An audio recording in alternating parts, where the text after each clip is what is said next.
Good day mga boss. Today's video mga boss, mag-unbox tayo ng wireless microphone mga idol, no. Ito po yung nabibili sa Shopee na K9 na wireless microphone or Bluetooth microphone na ginagamit for vlogging. So pag open natin mga idol, no, ayan yung itsura niya. Ito yung kasama niya, dalawang mic and tapos isang receiver. Tapos meron siyang kasamang USB cord. Ang pagsa-setup nga pala nito mga idol, no, is hindi siya plug and play sa mga Type C. So kailangan natin i-on yung OTG natin, tapos kailangan natin mag-download ng open camera na camera. So kailangan natin yon. Kailangan natin pumunta sa settings ng open camera. Tapos doon na tayo, doon sa settings meron tayong isa-set doon na external microphone. So kailangan natin i-on yon. So wag na natin patagalin mga idol, no. So i-try na natin to. And so mga idol, no, gamit tayo ng isang cellphone dito para gamitin, para maipakita ko sa inyo kung paano ikabit at paano i-set up itong wireless microphone na nabili natin sa Shopee. So first, kailangan natin pumunta sa Play Store, tapos hanapin yung open camera. Type lang natin open camera, no. Open camera. So ayun, lumabas yung open camera. Tapos ayan, makikita natin ito yung open camera. So itong open camera na to, meron na tayo niyan, na install na yan. So kailangan natin open yan. So di ba naka-open na yung open camera natin. Tapos para i-set up natin, punta tayo sa settings ng open camera dito. Tapos hanapin natin dito yung video settings. Sa video settings, hanapin natin dito yung audio source. So pipindutin natin yung audio source. So kapag bago pa lang yung bagong download pa lang yung open camera mo, so nakalagay lang dito is camcorder. So dito sa audio source, ilalagay natin dito sa i-on natin dito sa external. Yan, external mic if present, di ba? So yun yung i-on natin para gumana yung wireless microphone na binili natin. So ayun, naka-on na, di ba? Naka-on na. Tapos balik lang tayo dito sa camera. Tapos punta tayo sa settings mismo ng cellphone.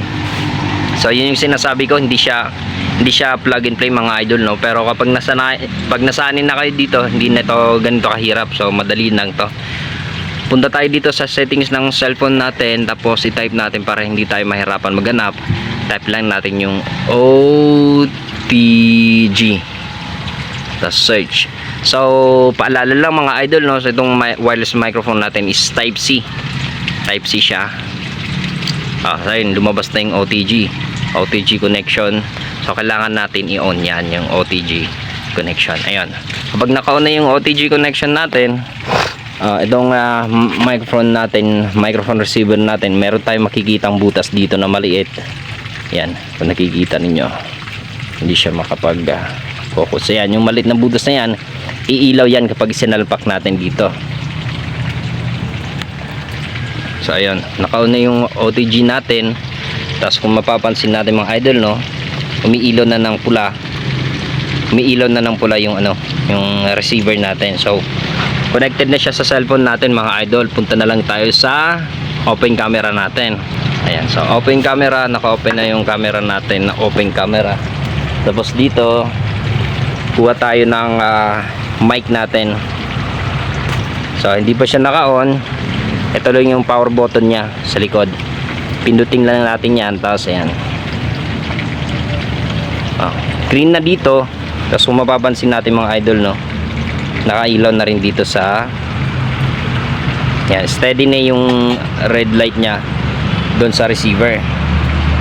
So ngayon try natin. So ayun na nga mga idol, ito na yung gamit natin na microphone, no?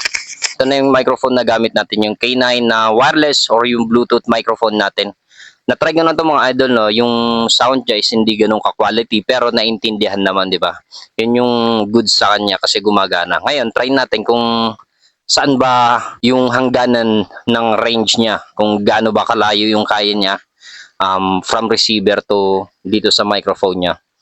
So paalala lang mga idol, no, so sinabi ko kanina na hindi ito plug and play sa mga Android phone natin. Kailangan natin mag-download ng open camera para mapagana to. Tapos kailangan natin i-on yung OTG natin sa cellphone natin para magamit natin itong wireless microphone na to.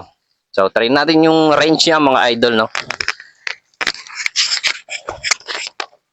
At kalawit ko na hinsan kung nag-iiras-iras. Ha? So ayun na nga. So, dito mga idol, sigurado gumagana pa to. Sigurado kasi malapit pa lang gumagana pa to. Tara, punta tayo dito sa likod. Lakad muna tayo. Dito na ako mga idol. So, ayun. Dito mga approximately 30 meters na. 30 meters na ata to. Approximately 30 meters. Ay, 20 meters. Tapos, lakad ba tayo? So, lakad lang tayo. Try lang natin yung range niya mga idol, no? Ayan. Dito, mga nasa 50 meters na ata to. 50 meters. Kailangan lang talaga natin matry yung range niya mga idol. Sa presyo niya mga idol, no, 300 pesos lang. So, sulit na sulit to. Sulit na sulit. Yan. Oo. Halos nandito na ako sa sa dulo ng lupain dito. Ha? So gumagana pa daw sa vlog. So, ayun. Yung range niya mga idol, so kayang-kaya talaga yung yung malayo idol, no. So approximately nasa 70